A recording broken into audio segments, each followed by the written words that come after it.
শুনুন মহারাজ, আমার পিতা ময়দানব যেদিন আমাকে আপনার হাতে তুলে দিয়েছিল, আরো দিয়েছিল একটা যৌতুক। সেই যৌতুকটা কি দিয়েছিল জানেন? একটা শক্তি দিয়েছিল আপনার হাতে। সেই শক্তিটাকে এবং কি তাকে আপনি জানেন মহারাজ? শুনুন মহারাজ, একটা কথা আপনাকে বলি। ওরে সমনেদ ভগ্নি সেজে শক্তি নাম ধরে, শক্তি যাতে মারে তারে রাখিতে কে পারে।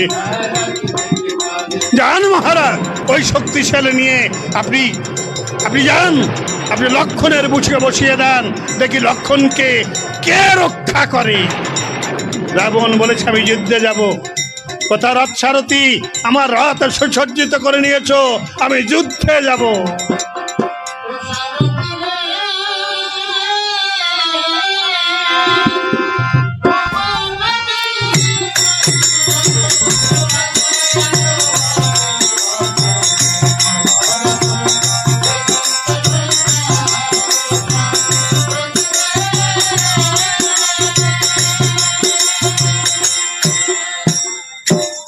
ওরে সারথে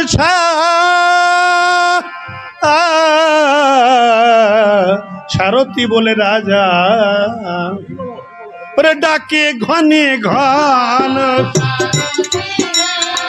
বলে কোথায় আছিস? রথ সারথি রথ সাজায়ে আনসা। ওরে সারথি জানিল রাজার যুদ্ধেতে গম, রথ লয়ে রথ সারথি তখন করিছে গম। দেখে সোনার জল সোনার স্থল সোনার পুষ্করিণী, সোনার জলে রয়েছে কত সোনার তরণী। ওরে অতি স্বচ্ছ জলে রথখানে দিচ্ছে ধুয়াইয়া, নেত্র অঞ্চল দিয়ে দিচ্ছে মুছাইয়া। ওরে রথের পরে তুলে দিয়েছে রত্ন সিংহাসন, যার পরে বসে যুদ্ধ করবে ভাই রাজা দশানন। পাতা হতে যুদ্ধে রথ দিয়েছে ছাড়িয়া, পশ্চিম দুয়ারে রথ উত্তরিল গিয়া। পশ্চিম দুয়ারে যে রাবণ ডাক দিয়ে বলেছে কোথায় আমার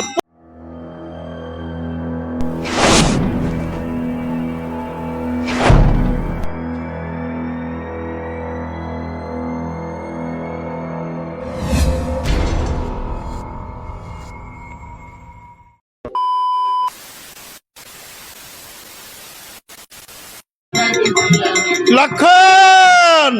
লক্ষণ শুনতে পাচ্ছ লক্ষণ? ওই তোমার দাদা তোমার নাম ধরে আমার নাম ধরে চিৎকার করছে লক্ষণ। আমার মনে হয় তোমার দাদার বড় বিপদ হয়েছে। যাও লক্ষণ, তোমার দাদাকে যে রক্ষা করো লক্ষণ, যাও। লক্ষণ বলেছে জনমং রাম মধুসূদন, জনমং রাম সর্বকারণের কারণ।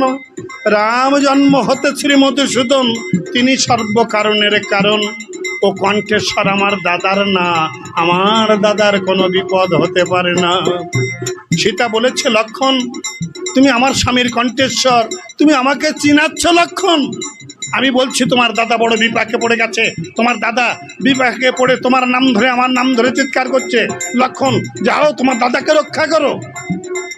লক্ষণ বলেছে না মা, আমার দাদা বলে গেছে তোমার সবসময় তোমার পাহারায় থাকার জন্য। আমি শিশুকাল হতে আমার দাদার আজ্ঞার অবহেলা আমি কখনো করিনি। আর আজ যদি তোমায় ফেলে চলে যাই এটা সম্ভব নয় মা, এটা আমি যেতে পারবো না। সীতা মা বলেছে আমি বুঝতে পেরেছি লক্ষণ, তুমি কেন যেতে চাইছো না লক্ষণ? বলেছে তুমি বুঝতে পেরেছো মা? বলেছে হ্যাঁ আমি বুঝতে পেরেছি। তুমি কেন যেতে চাইছো না? বলেছে আমার, বলেছে তো ভারত সন্ধি করে রাজ্য ঐশ্বর্য কেড়ে নিয়েছে, আর তোমাকে এই বনবাসে পাঠিয়ে দিয়েছে। তোমার দাদার মৃত্যুর পর এই নারী দেহের প্রতি তোমার ভাষণ আছে লক্ষণ। লক্ষণ বলেন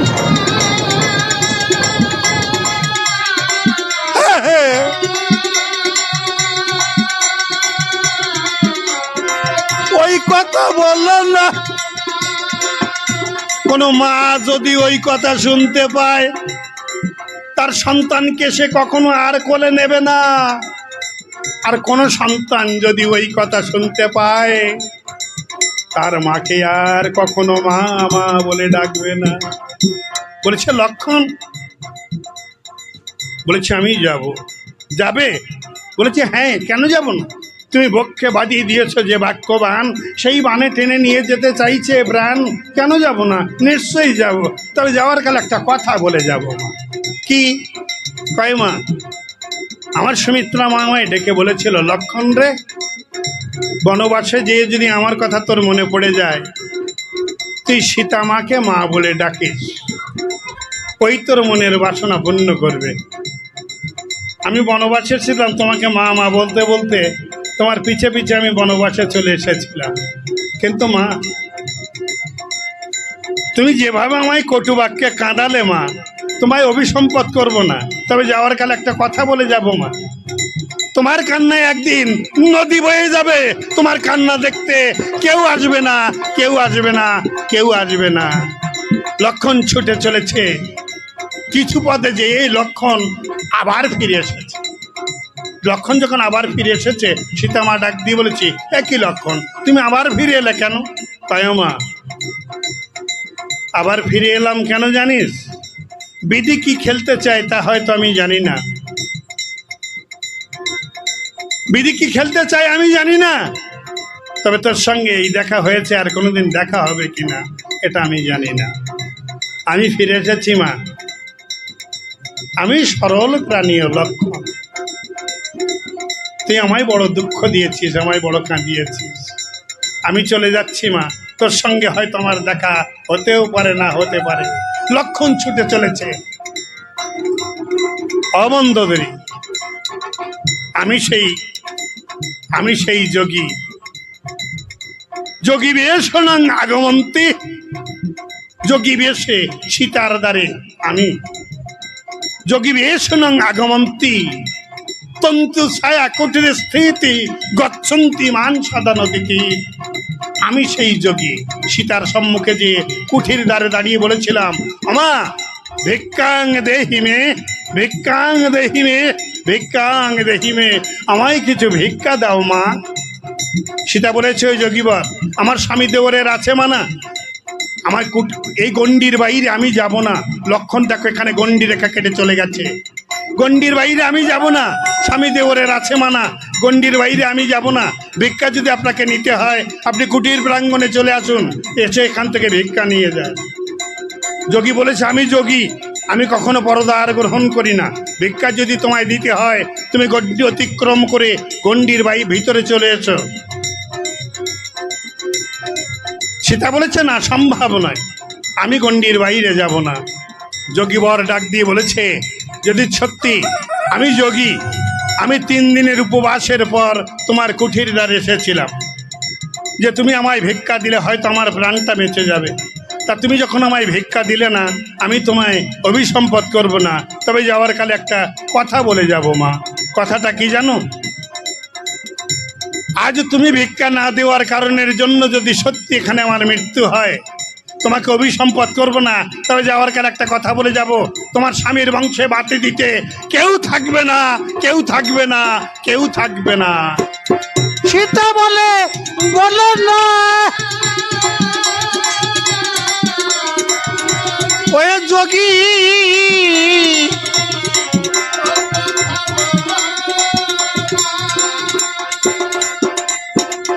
একটা নারীর কারণের জন্য তার স্বামীর বংশ ধ্বংস হতে পারে না। একটা নারীর কারণের জন্য তার স্বামীর বংশ কখনো বিনাশ হয় না। হে যোগীবর, তুমি ক্ষণকাল অপেক্ষা করো, আমি তোমার ভিক্ষা দেব। সীতা ভিক্ষার থালি হাতে নিয়ে যখন গণ্ডি অতিক্রম করে গণ্ডির বাইরে এসে দাঁড়ালেন, তখন আমি কি করেছিলাম জানো? সীতাকে আমি ঝরেছি। সীতা যোগ আহরণ, সীতাকে আমি শূন্য করে রথের পরে তুলে নিয়েছি। সীতা যোগ আহরণ শূন্য করে রথের পরে তুলে নিয়েছি। তা আহরণ শব্দের অর্থ সংগ্রহ করা। আহরণ শব্দের অর্থ কুড়িয়ে আনা, সঞ্চয় করা। আহরণ শব্দের অর্থ সঞ্চয় করা, কুড়িয়ে আনা। আমার মা পঞ্চবটি বনে পড়ে কাঁদছে, বনের ফল খাচ্ছে, গাছের বাকল পরিধান করছে। আমার মা অমন্দোদরী। আমি সীতা মাকে এনে কোথায় রেখেছি জানো? অশোক, যেখানে নেই কোনো শোক। সেখানে আমি সীতামাকে এনে রেখেছি। অশোক যেখানে নেই কোনো শোক, সেখানে কি হচ্ছে? মুনি ঋষিরা সদা সর্বক্ষণ হারাম কথা রাম দিন বন্ধুরাম, হারাম কথা রাম দিন বন্ধুরাম।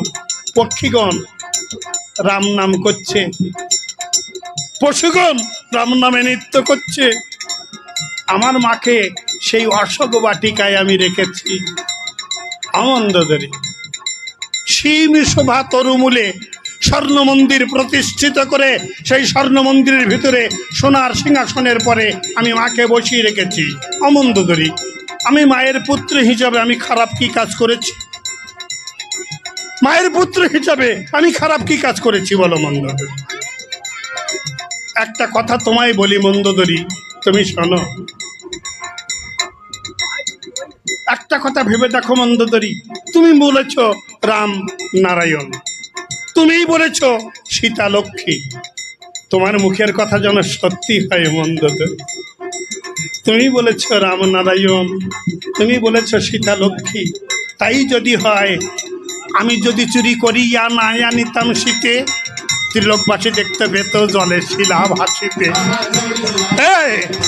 আমি যদি চুরি করি ইয়া না আনিতাম শীতে, অদমের লঙ্কা কিরম শ্রী চরণ দিতে। রাবণ ববে ভবের মাঝে কত ভাগ্যবান, অশোক বনে কাঁদে ধনী দ্বারে ভগবান। দ্বারে ভগবান ধনুকে বান যোজনা করে আমায় ডাকছে জানো, কি বলছে জানো? রাবণং যুদ্ধাং দেহি, রাবণং যুদ্ধাং দেহি, রাবণ যুদ্ধে আয়, তোকে আমি পার করতে এসেছি। আয় রাবণ আয়, তোকে আমি পার করতে এসেছি। এদিকে সীতামা, এদিকে সীতামা অশোক বাটিকায়, সীতামা অশোক বাটিকায় দুই ভাত বাড়িয়ে আমায় ডাকছে, আয় আয় বাবা আয়, আয় তোকে পার করে নিয়ে যাব, গায়ের ধুলা ঝেড়ে দিয়ে আবার কোলে করে বৈকুণ্ঠে নিয়ে যাব। আয় বাবা আয় আয় আয়। অমন্দোদরী, অশোক বাটিকায় মা আমাকে ডাকছে, দ্বারে প্রভু আমাকে ডাকছে, দ্বারে প্রভু আমাকে ডাকছে।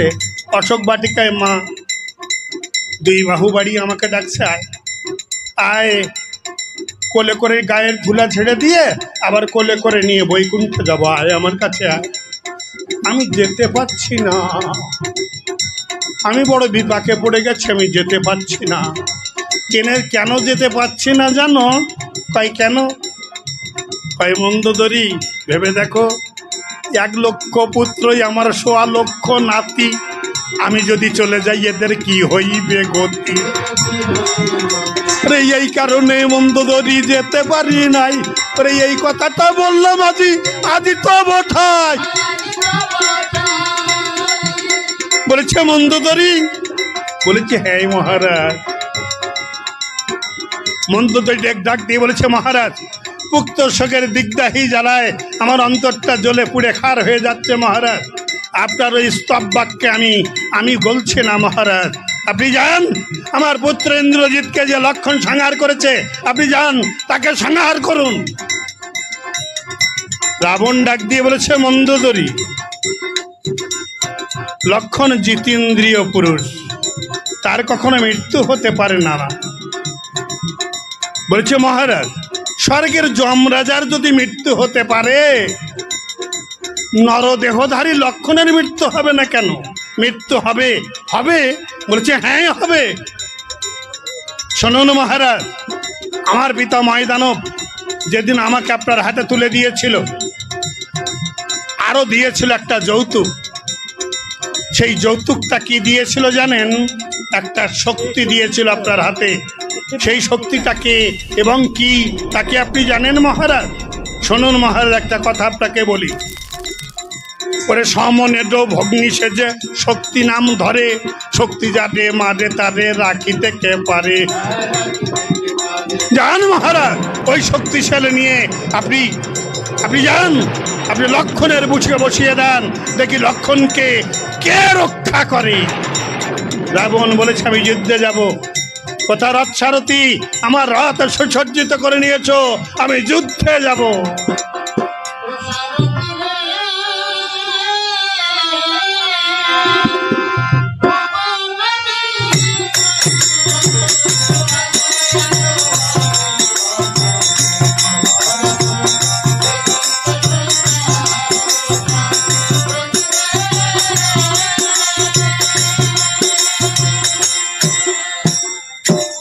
ওরে সারথে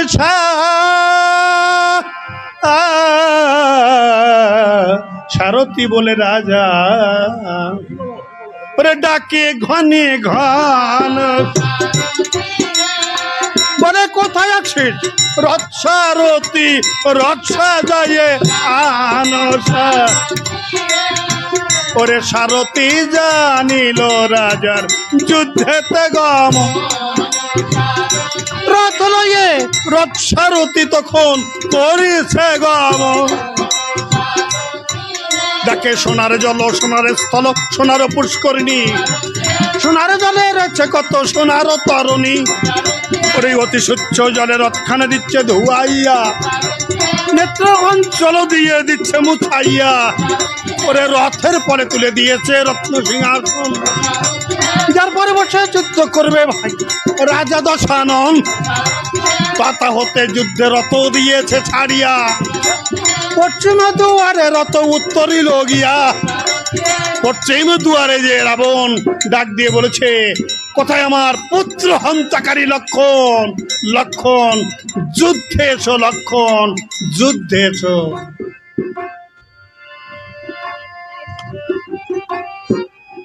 প্রভু রাম নারায়ণ যিনি ৩৩ কোটি বানর ভল্লুক নিয়ে সভা করে বসেছিলেন, তিনি হঠাৎ রাবণের এই চিৎকার ধ্বনি শুনতে পেয়ে প্রভু রামচন্দ্র মিত্র বিভীষণের কাছে জিজ্ঞাসা করেছে, অমিতা, মিতা যুদ্ধে কে এলো মিতা?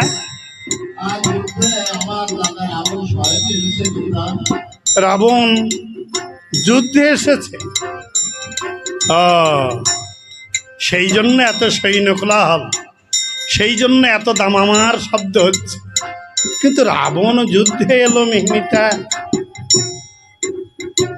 মিতা ওই দেখো রাবণের রথ সম্মুখে, রথের পরে অত বড়, অত উঁচু, অত সুন্দর, ওটা কি দেখা যায় মিতা? শক্তিশাল বান। ওই বানের কি গুণ এবং কি ক্ষমতা আছে মিতা?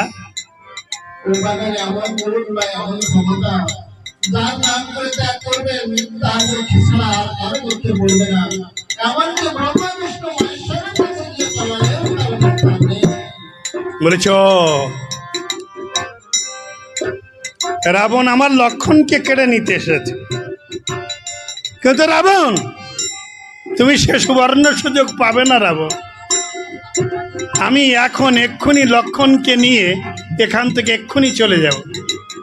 লক্ষণকে ডাক দিয়ে বলেছে, লক্ষণ, লক্ষণ চল ভাই,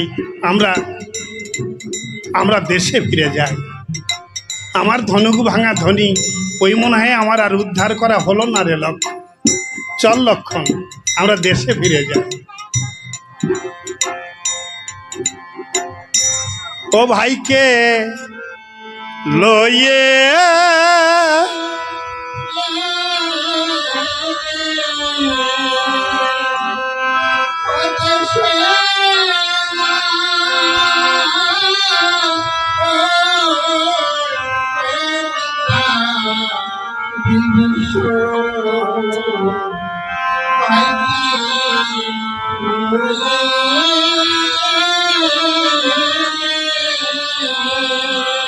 বলে দেশে চলো, ওরে দেশে চলো রে আমার, ওরে আমার প্রাণেরই লক্ষণ ভাইকে।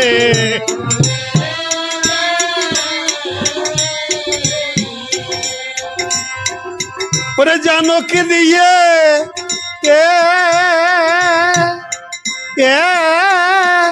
কার্য নাই ভাই রে, ও তারে দিলাম বিসর্জন ভাইকে।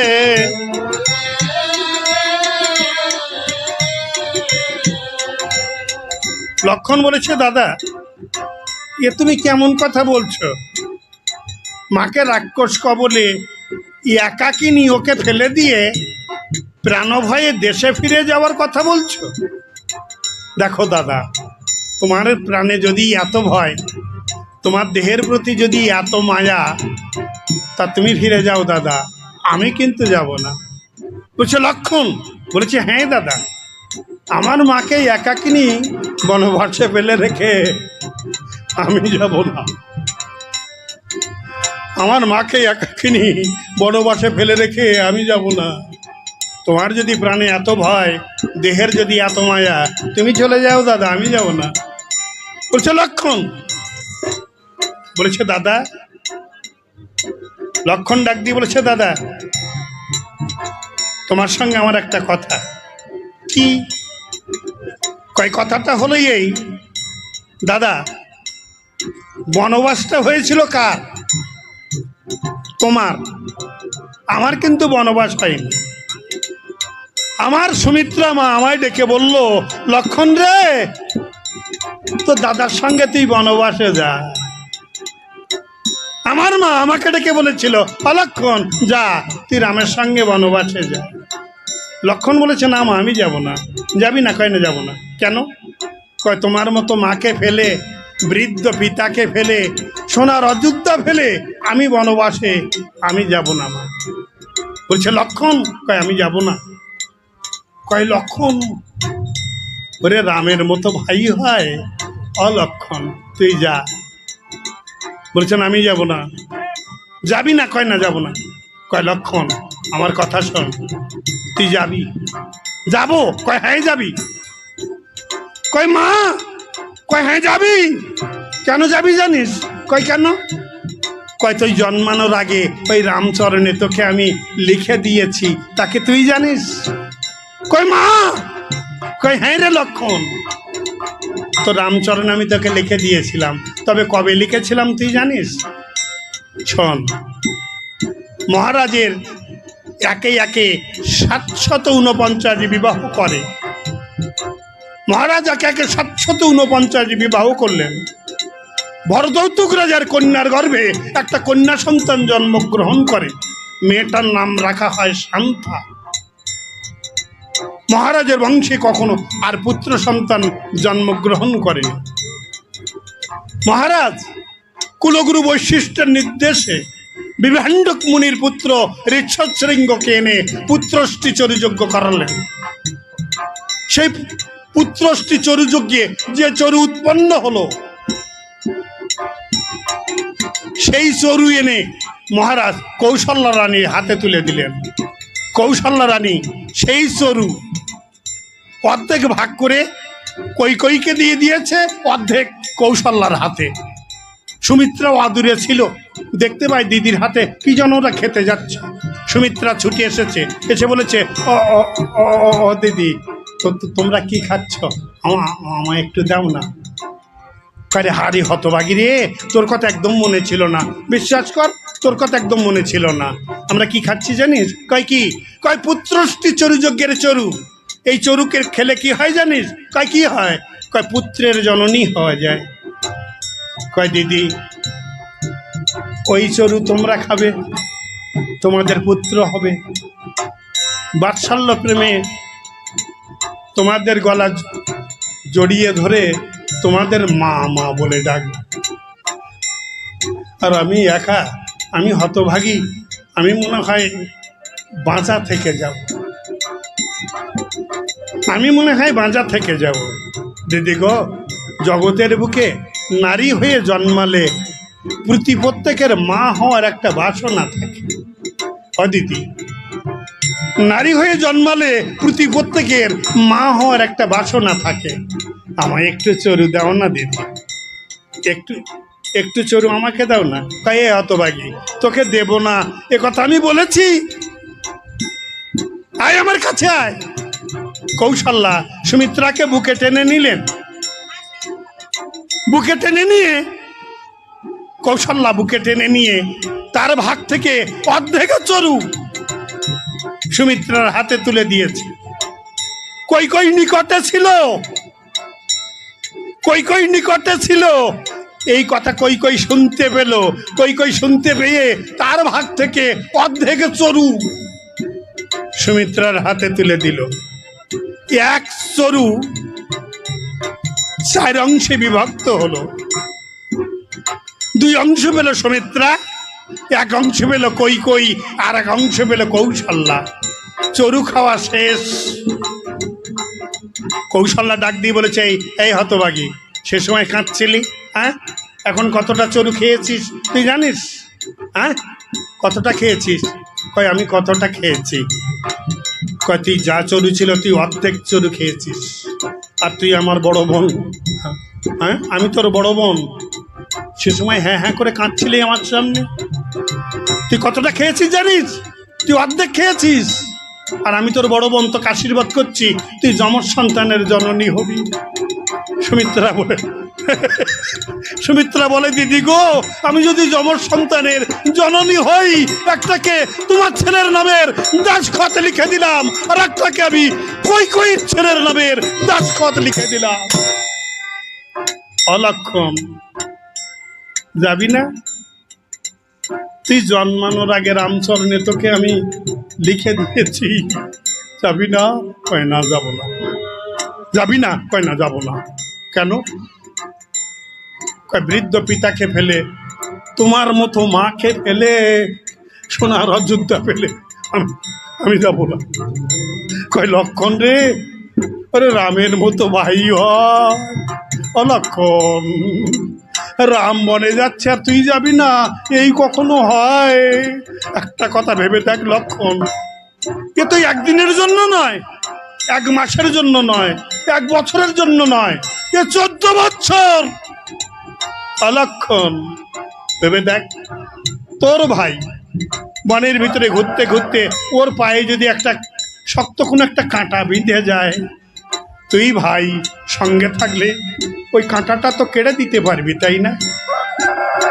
অলক্ষণ, ভেবে দেখ, এই 14 বছরের ভিতরে ওর চোখে যদি একটা পোকা পড়ে যায়, একটা পোকা যদি পড়ে, অলক্ষণ তুই ভাই ওর সঙ্গে থাকলে এই পোকাটা তো কেটে দিতে পারবি, তাই না? শোন লক্ষণ, তোরে একটা কথা আমি বলি, তোরে যা রামের সঙ্গে বনবাসে যা, তোরে রামের মতো ভাই হয় না। লক্ষণকে আমি যাব না। লক্ষণকে আমি যাব না। যাবি না? কয় না, যাব না। কয় তোমার কথা মনে পড়বে।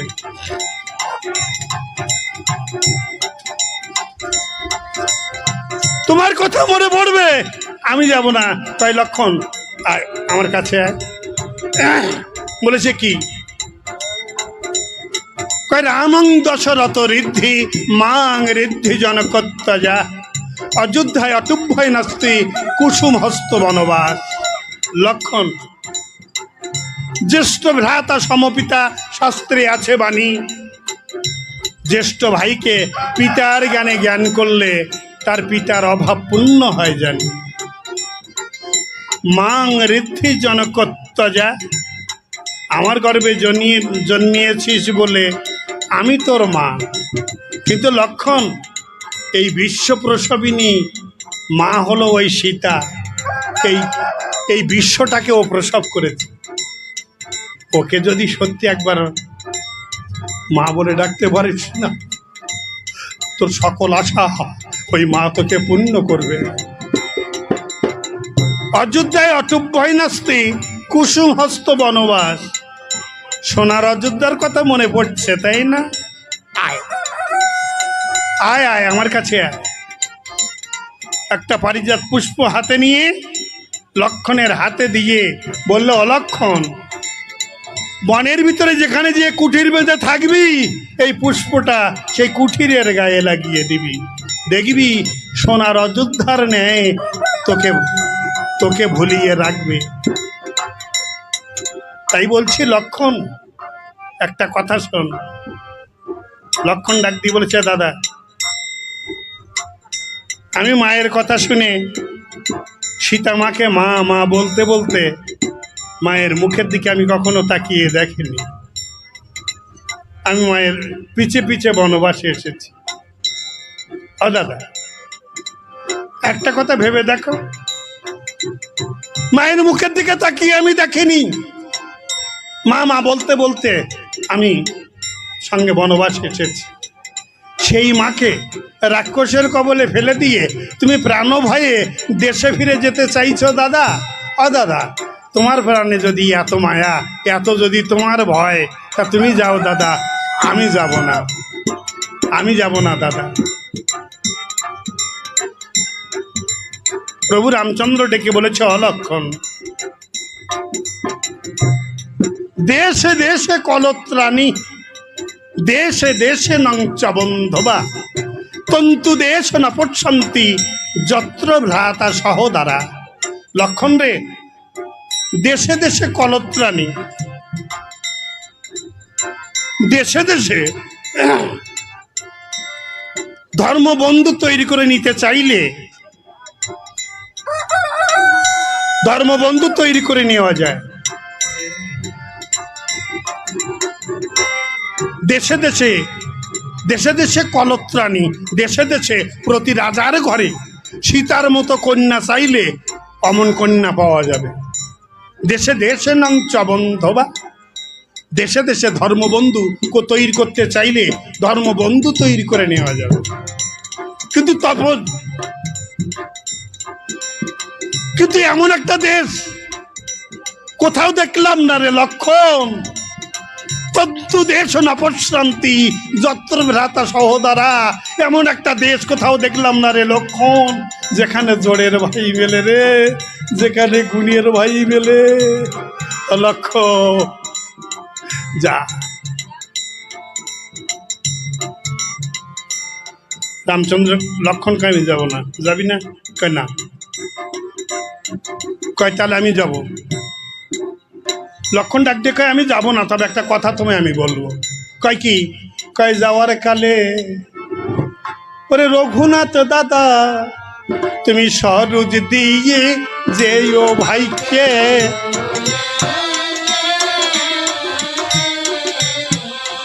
এই অভাগা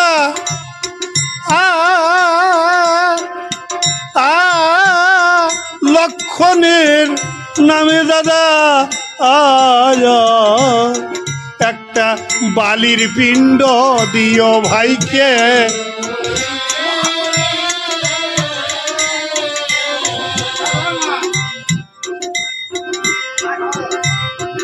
বলে দাদা,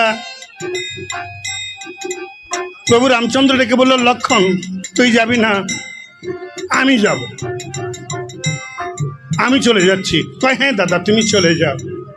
কয় লক্ষণ আমি যে যাব, আমি তোর সঙ্গে একটা কথা বলবো। কয় কি? কয় লক্ষণ আমি যখন বনবাসে এসেছিলাম সুমিত্রা মা হরিবল হরিবল হরিবল হরিবল, গুরুদেব রক্ষা করো, হরি পদে মতি হো, হরিবল হরিবল হরিবল। আমায় ডাক দিয়ে বলেছিল, অলক্ষণ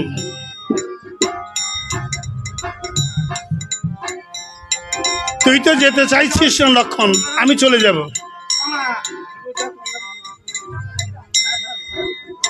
তা আমি যে যাব, কিন্তু লক্ষণ তোর সঙ্গে একটা কথা বলবো। কি? কয় কথাটা হলো এই, বনবাসে আসার কালে মা তোর হাত দুখানা ধরে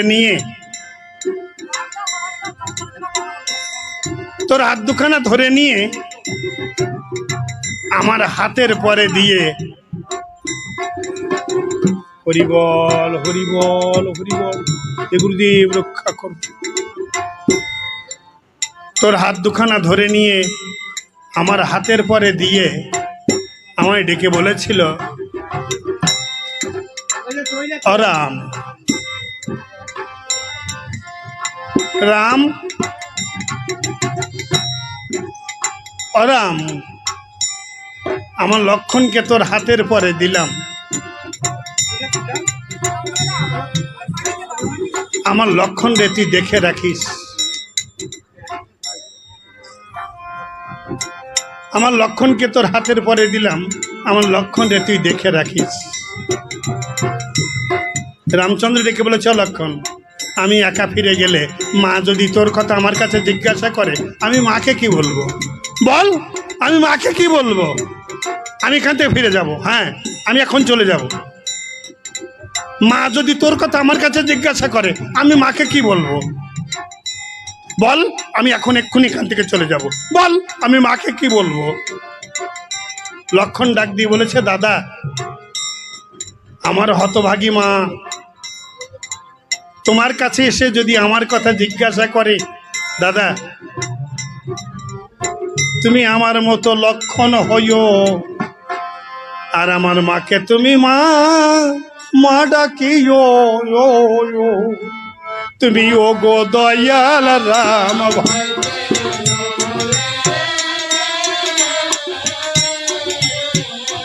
আমার মায়ের চোখের জল আল মুছিয়ে দিও দাদা আয়া, তুমি ব্রহ্মা সনাতন ভাইকে।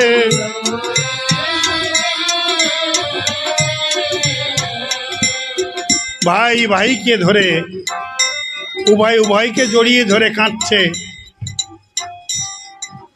ভাই ভাইকে ফেলে যেতে পারছে না, পুত্র মাকে ফেলে যেতে পারছে না, উভয়কে জড়িয়ে ধরে একভাবেই কেঁদে চলেছে। মিত্র বিভীষণ ডাক দিয়ে বলেছে, অমিতা, মিতা তোমরা দুটি ভাই এভাবে যদি এইভাবে কাঁদতে থাকো, আমরা কার মুখের দিকে তাকিয়ে এখানে বসে থাকবো বলতে পারো? প্রত্যেকে আমি একটা কথা বলছিলাম, কি কয় কথাটা হলো এই, কয় মিতা আমি একটা কথা বলছিলাম, সেই কথাটা হলো এই, রাবণ শক্তিশাল নিয়ে এসেছে, ও শক্তিশালী কিন্তু লক্ষণের বুকেই দেবে।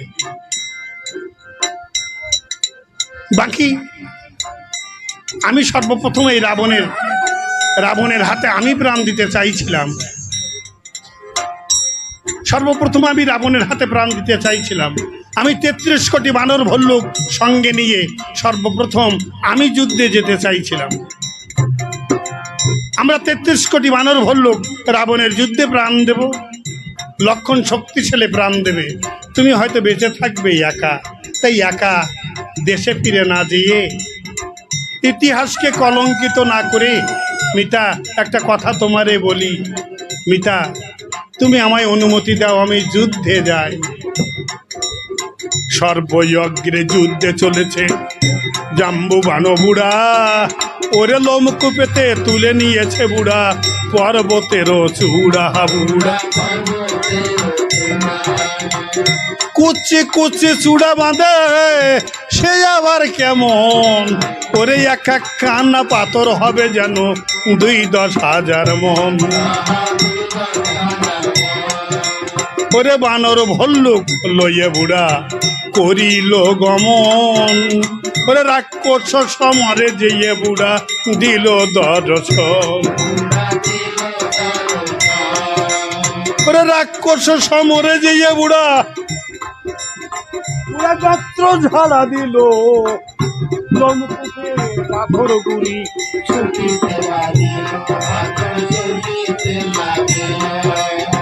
ছুটিতে লাগিল যখন পাথরের লুড়ি, ওরে তার ঘায়েতে মারা গেল রাক্ষস 2-10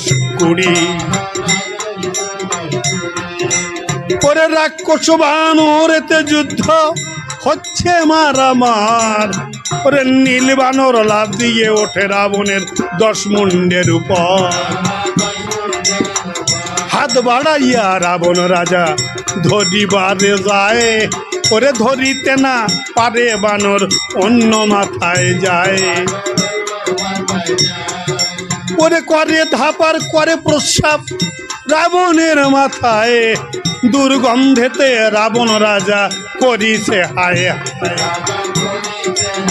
রাবণ বলে নীল বাহানর তুই কি করিলি বসে, নীলি বলে মহারাজা আমি মুতেছি তরাসে। বলে বানরের ওই সাথে যুদ্ধ নাইকো প্রয়োজন, কোথায় গেল শ্রীরাম জনুজ ঠাকুর লক্ষণ। ওরে লক্ষণ লক্ষণ বলিয়া ডাকে দশানন, শ্রীরাম চরণে প্রণাম করে লক্ষণ সমরে আগমন। রাবণ ডাক দিয়ে বলেছে লক্ষণ তোমার জন্য এনেছি এই শক্তিশাল। লক্ষণ বলেছে তথাস্তু আমি রাজি আছি। বলছে লক্ষণ তুমি যুদ্ধের জন্য তৈরি হয় না। লক্ষণ ও সাজে রাগ করো সেনা,